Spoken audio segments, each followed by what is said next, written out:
Hello, welcome to Electrochemistry Lecture 2. In this one we're going to be looking at the Nernst equation first and foremost, and this is the most important equation for relating the concentrations of our analytes to the readings we see on a voltmeter. And the reading list is the same as it was last time. So we've talked about the basic workings of the cell. What we want to know now is how we can relate the reading on the voltmeter to the concentrations of the ions in the solutions. So either the chloride ion concentration on the right or the hydrogen ion concentration on the left, more often quoted as the log of the hydrogen ion, the negative log of the hydrogen ion concentration, the pH. And the key here, and the most important equation that we're going to focus on, is the Nernst equation. So for a reaction where a species A moles of A plus N electrons becomes B moles of B,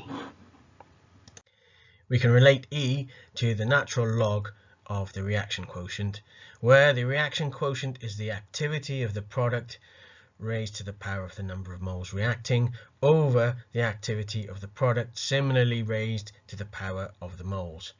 N is the number of electrons transferred in the process, and R and F are constants at the standard temperature, usually 298 K. Because we ensure our solutions contain low concentrations of analyte maintained in a solution of high ionic strength by use of buffer solutions and non-participating ions, we consider the activity to be very close to the concentration. For simplicity, we'll probably use these terms interchangeably unless we're looking at a specific case where it will produce a notable deviation in the results. Considering first the left-hand side of the cell, the oxidation of hydrogen gas to give 2 protons and 2 electrons, the standard electrode potential for this type of cell is 0. This doesn't mean the potential of the whole left-hand side is 0. This is just a constant that we add in and is then modified by the concentration of the reagents. So we need to remember to write the half equation as reduction when we're using the Nernst equation. This way we get the reagents the right way round in the reaction quotient. So the oxidized species, H2, the product, goes on the top. They are the numerator in the reaction quotient, and the reacting species, the protons, go on the bottom. So to make the Nernst equation easier to manipulate, we convert the natural log into log to the base 10, and we can do this by multiplying through by a factor of 2.303. We plug that value into the Nernst equation as an additional factor, and it makes it slightly easier to manipulate. Then if we multiply all of the known constants together, the gas constant, the temperature, and Faraday's constant, we end up with a value of 0.05916, which we can use to replace all of the constants.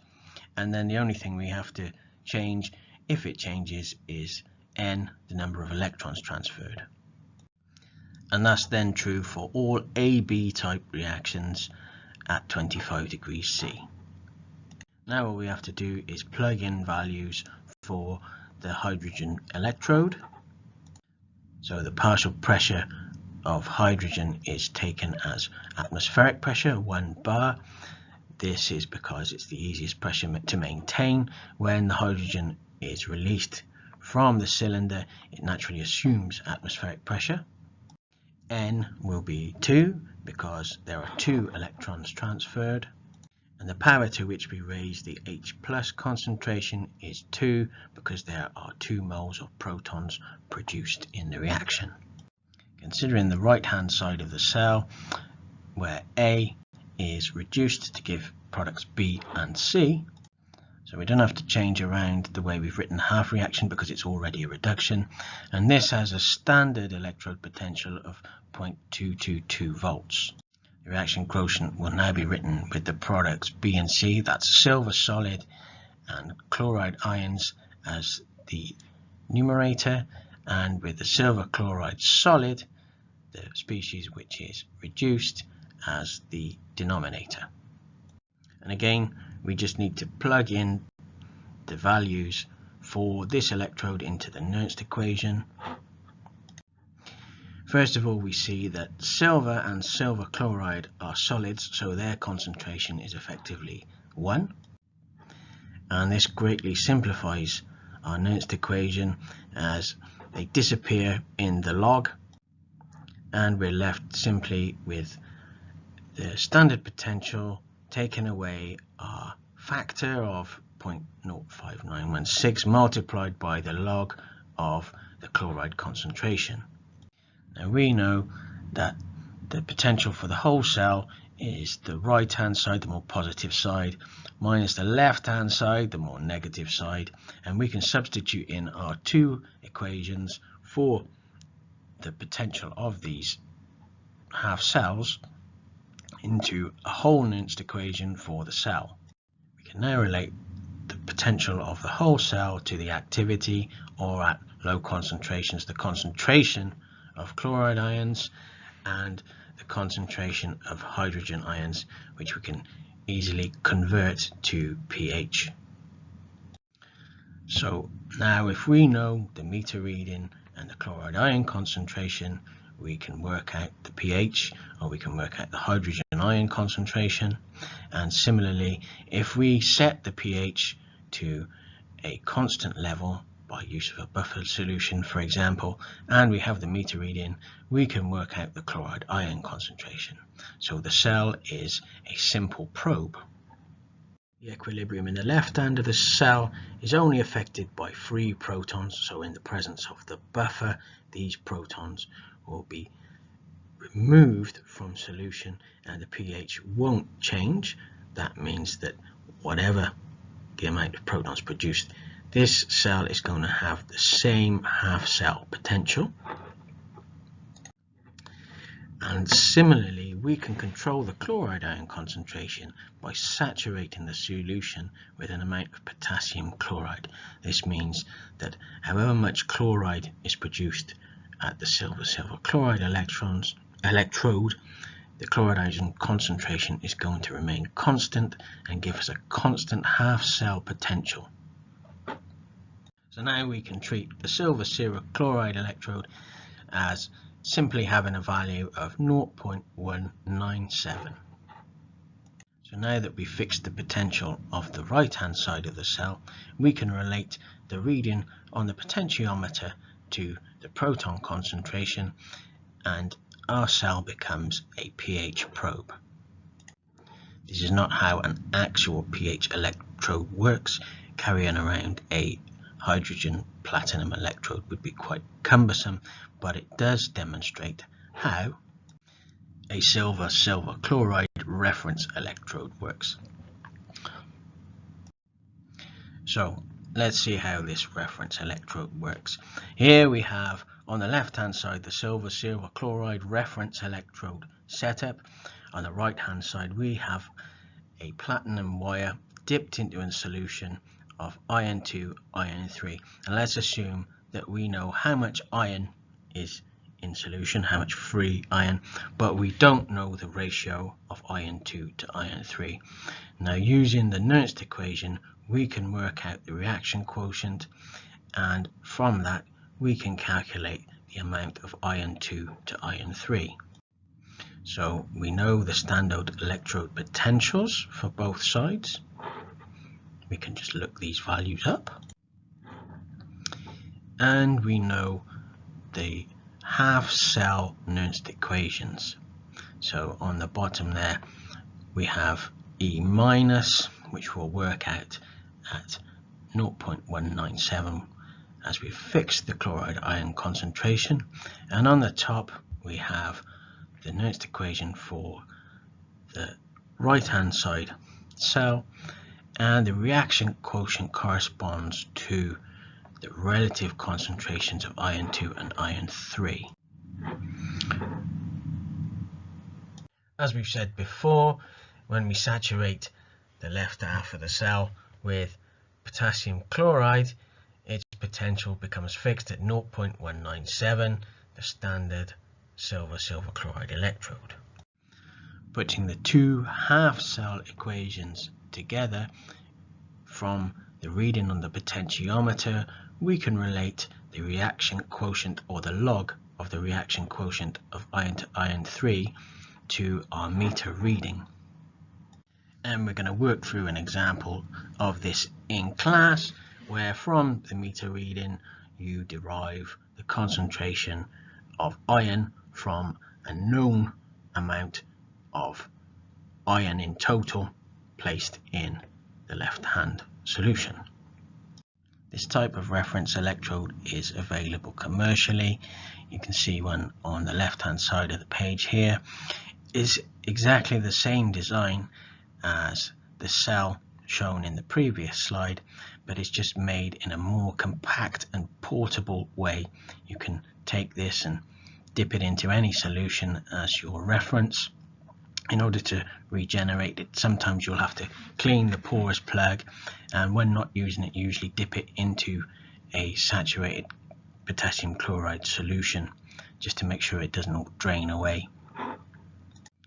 And here we can see the cell, the whole cell from the previous example with the iron solution, and now the left hand cell is just a nice compact reference electrode. The other commonly used reference electrode is the saturated Calomel electrode. Now the saturated Calomel electrode is a mercury chloride electrode. This works in a similar way to the silver chloride electrode. If we draw it out as a half cell, obviously this arrangement isn't practical because the mercury chloride is a powder, it wouldn't remain in place, but just so you can see it in a nicely broken down form, the mercury acts like the silver.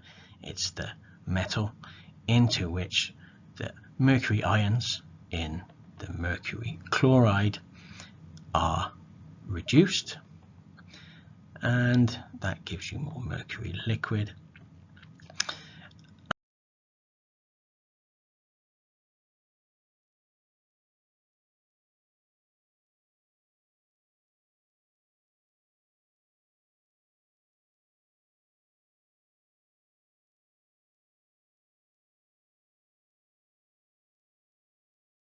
And the Nernst equation for this half cell will be as shown, where the square root of the mercury chloride solid is on the bottom of the reaction quotient, and mercury liquid and chloride ion concentration are on the top. Now this is simplified greatly by the fact that mercury liquid is an element and so has a concentration of 1, and mercury chloride is a solid, so if you square root of 1 gives you 1, and these all cancel out to give you the same relationship as you had with the silver chloride electrode. Now we can simplify this further by saturating the left half of the cell with potassium chloride solid. Obviously, in reality, putting the potassium chloride solid on top of the powdered mercury chloride on top of the liquid mercury wouldn't be practical, but this is done to give you a clear idea of what's going on, and this will make the chloride ion concentration constant, giving us a continually reproducible electrode potential of plus 0.241 volts that we can carry around in the nicely compact reference electrode seen on the right. Any potential you see recorded in the literature will be stated with reference to a standard reference electrode.